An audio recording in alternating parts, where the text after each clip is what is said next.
મહેસૂલી ટેક્સની આવકોમાં ખૂબ વધારો થયો છે.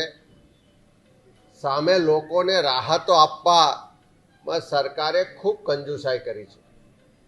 જો ખોટા ખર્ચા ઘટાડ્યા હોત, પ્રજાને રાહતો આપી હોત અને પછી પુરાંતવાળા બજેટના ગુણગાન કે વાહવાહી કરી હોત તો લોકોને આનંદ થાત. પરંતુ આવકો વધી, પ્રજાને કોઈ પણ જાતની રાહત ના મળી. પ્રજાને અપેક્ષા હતી કે ગત વર્ષે બજેટમાં પણ ખાલી જાહેરાતો થઈ, આ વર્ષના બજેટમાં કંઈક ચોક્કસ મળશે. ને પ્રજાની જે બે મુખ્ય તકલીફો છે, સમસ્યાઓ છે કે મોંઘવારી ને બેરોજગારી, કે મોંઘવારીમાંથી રાહત મળશે, યુવાઓને રોજગાર મળશે, પણ આ બંને આશાઓ ઠગારી નીવડી. ગુજરાતની પ્રજા જે મોંઘવારીનો માર સહન કરી રહી છે, ખાસ કરીને ગૃહિણીઓ, ઘર ચલાવવું મુશ્કેલ છે. પ્રજાને આશા હતી કે આ બજેટમાં ગેસનો બોટલ 450 રૂપિયે ગુજરાતના ગૃહિણીઓને મળશે, પણ એ ગૃહિણીઓની આશા પર પણ પાણી ફેરવી દીધું. કોઈ પણ જાતની રાહત એમાં આપવામાં નથી આવી. લાખો બેરોજગાર યુવાનો જે સરકારી ભરતીની રાહ જોવે છે, પરીક્ષાની તૈયારીઓ કરે અને ભરતી થશે ને પોતાનું ભવિષ્ય એક સુરક્ષિત બનશે એવી આશા સાથે બેઠા હતા, એવા યુવાનોને પણ ચોક્કસ સમય મર્યાદામાં ભરતી થાય ને કાયમી નોકરી મળે એવું કોઈ પણ નક્કર આયોજન આ બજેટમાં જોવા મળ્યું નથી. ગુજરાતના કર્મચારીઓને આ સરકાર કર્મયોગી તો કે આ ગુજરાતના વિકાસમાં યોજનાઓને લોકો સુધી પહોંચાડવામાં દિવસ રાત મહેનત કરતા હોય એવા લાખો કર્મચારીઓને પણ હતું કે આ ડબલ એન્જિનની સરકાર છે, જૂની પેન્શન યોજના લાગુ કરવાની અમારી માગણી છે, લડત છે, એમાં કંઈક સરકાર વિચારશે અને આ બજેટમાં એના માટેની કોઈ વાત લઈને આવશે. પણ જૂની પેન્શન યોજના લાવવાની કોઈ પણ વાત આ બજેટમાં કરવામાં નથી આવી. એટલે લાખો કર્મચારીઓની આશા ઉપર પણ પાણી ફરી વળ્યા છે. ખાસ કરીને આવકો વધી, સામે ઉત્સવો તાઇફા થયા અને એના કારણે લોકોને રાહતો ના મળી, પણ રાજ્યનું દેવું વધ્યું. 2023-24માં રાજ્યનું દેવું હતું 3,77,962 કરોડ રૂપિયા અને એના માટે બજેટમાં જે વ્યાજ ચૂકવવામાં આવ્યું એમાં ગત વર્ષે 25,212 કરોડ રૂપિયા તો ખાલી વ્યાજ પાછળ ખર્ચ થયો હતો. આ વખતનો જે અંદાજ આપવામાં આવ્યો છે 2024-25નો, એ અંદાજ મુજબ રાજ્યનું દેવું થશે 4,26,380 કરોડ. એટલે ગત વર્ષ કરતાં 50,000 કરોડ રૂપિયાનું દેવું વધારવા સરકાર જઈ રહી છે. અને એની સામે જે વ્યાજમાં પૈસા જશે એનો અંદાજ આપ્યો છે, એ ગત વર્ષે 25,000 કરોડ રૂપિયા વ્યાજમાં ખર્ચ થયા હતા. આ વખતે એમાં વધારો થઈને 35,000 કરોડ રૂપિયા તો ખાલી વ્યાજમાં જવાના. એટલે એમ કહેવાય કે દેવું કરીને ઉત્સવો કરવામાં આવે છે અને દેવું ચૂકવવા પણ ભવિષ્યમાં લોન લેવી પડે એવી સ્થિતિનું નિર્માણ થાય એવું આ બજેટમાંથી સ્પષ્ટ જોઈ શકાય છે. ગુજરાતમાં જે કર્મચારીઓ છે, નિવૃત્ત કર્મચારીઓ છે, એમને દર વર્ષે જે પેન્શન ચૂકવાય છે, ગત વર્ષની વાત કરીએ તો 24,000 કરોડ રૂપિયા પેન્શનમાં ચૂકવાયા હતા અને એથી વધારે 25,000 કરોડ રૂપિયા ખાલી વ્યાજમાં ચૂકવવામાં આવે છે. એટલે કર્મચારીઓના પેન્શન કરતાં પણ વધારે રકમ ફક્ત ને ફક્ત વ્યાજમાં જાય છે. આ સરકારે હંમેશા ભેદભાવવાળી નીતિ રાખી છે.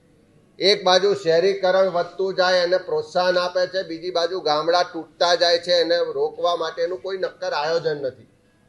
અંદાજ આપ્યો કે 2047 સુધી 75% વસ્તી શહેરોમાં આવશે.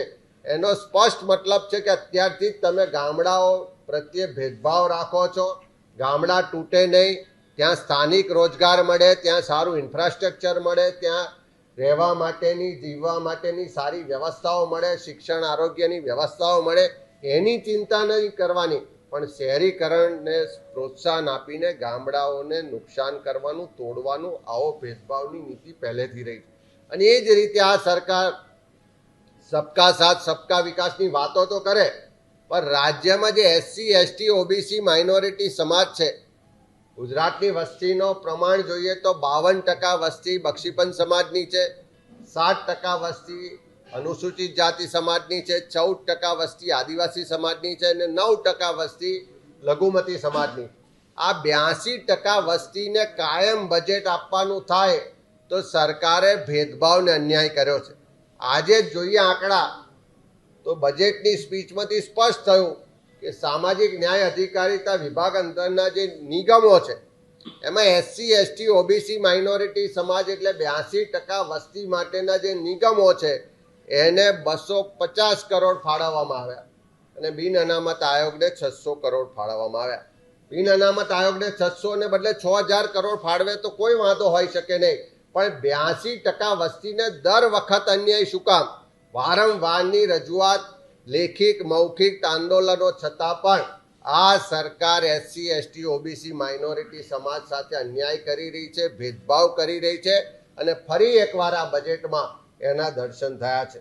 દેશના ખેડૂત માટે ભાષણ તો કરવામાં આવે કે ખેડૂતોની આવક બમણી કરી દેવામાં આવશે, ખેડૂત મારુતિ કાર લઈને ફરતો થઈ ગયો, પણ આજે પણ ગુજરાતનો ખેડૂત આર્થિક રીતે પાયમાલ છે, દેવાદાર છે, એને ઉત્પાદનના પૂરતા બજાર ભાવ નથી મળતા.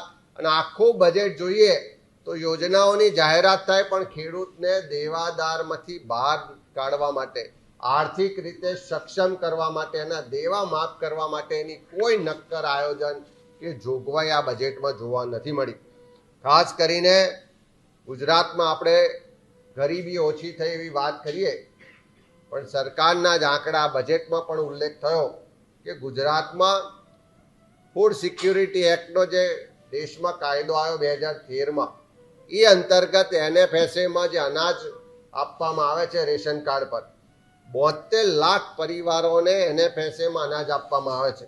એના પરિવારના સભ્યોની સંખ્યા મુજબ જોઈએ તો 3 કરોડ ને 61 લાખ લોકોને અનાજ આપવામાં આવે છે.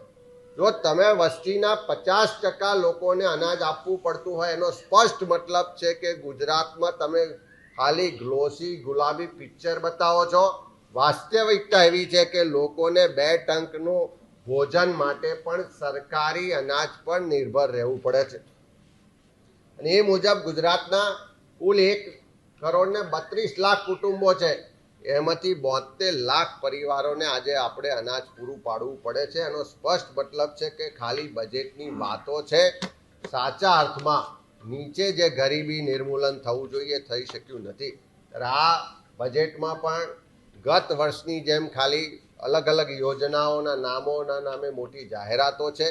કોઈ નક્કર આયોજન મોંઘવારી ઘટાડવા માટે, રોજગારી આપવા માટે, ખેડૂતોને આર્થિક રીતે પગભર કરવા માટે કે ગરીબી રેખા નીચે જીવતા લોકોને ગરીબી રેખામાંથી ઉપર લાવવા માટેનું કોઈ આયોજન આમાં જોવા મળતું નથી. ફક્ત યોજનાઓ અને એના નામની જાહેરાતો છે.